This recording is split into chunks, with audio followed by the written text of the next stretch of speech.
afternoon. This is the news update on Dominion Television, Ibadan. I'm Ronke Giwa on Nafuwa. The presidency has withdrawn the posting of former Kebbi State Governor Usman Dan Kingari as ambassador designate to Turkey. The announcement was made by the president's special advisor on information and strategy, Bayo Ononuga, who said no ambassador has been appointed to Turkey. The development came hours after President Bola Tinubu approved the posting of 3 other ambassador designates to France, the United States and the United Kingdom.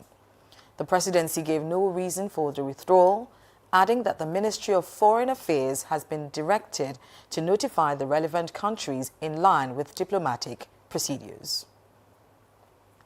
Now, the federal government has signed a concession agreement for the Akanu Ibiam International Airport in Enugu, marking a major step towards modernizing Nigeria's aviation infrastructure through public-private partnerships.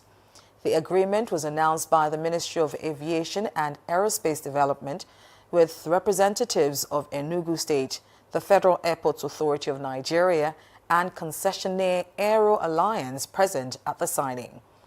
Aviation Minister Festus Keyamo said the deal followed a long and transparent process, including negotiations with aviation unions to safeguard workers' interests.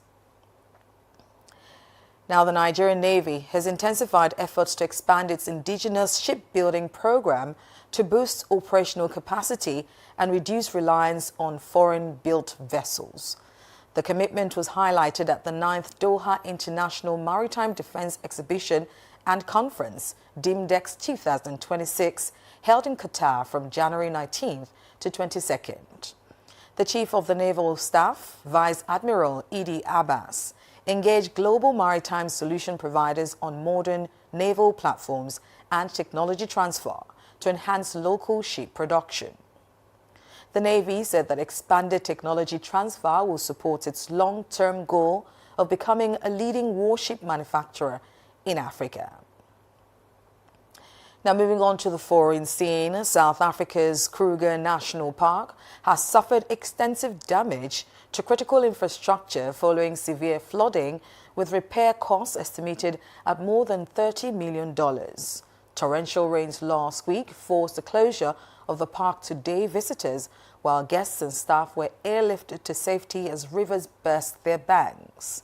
Park authorities say no lives were lost, but parts of the reserve remain submerged, with 15 camps still closed and more than 500 staff awaiting evacuation.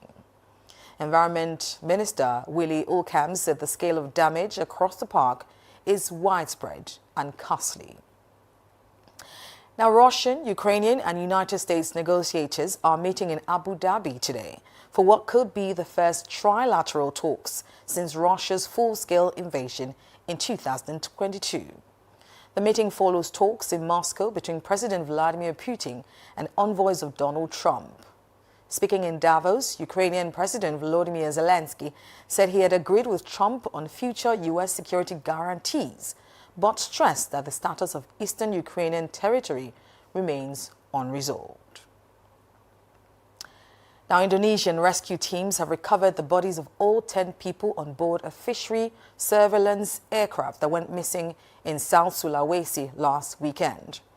The ATR-42-500 turboprop lost contact with air traffic control on Saturday during a surveillance mission chartered by Indonesia's Ministry of Marine Affairs and Fisheries.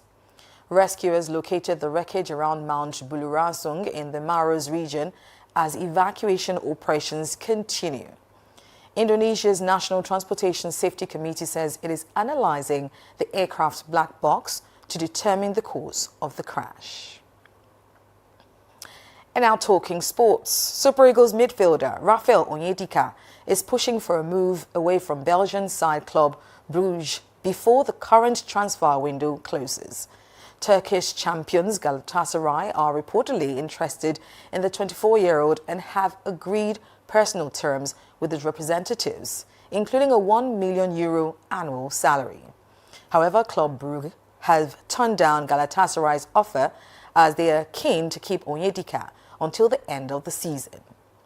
Onyedika, who joined Bruges from FC Midtjylland in 2022, still has 18 months left on his contract.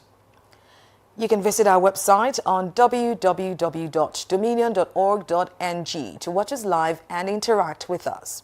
You can also follow us across our social media platforms on Facebook, Instagram, TikTok, YouTube and LinkedIn at Dominion Broadcasts and on X at Dominioncast. And that ends the news update on Dominion Television. Thank you for watching. I'm Ronke Giwa Onofuwa.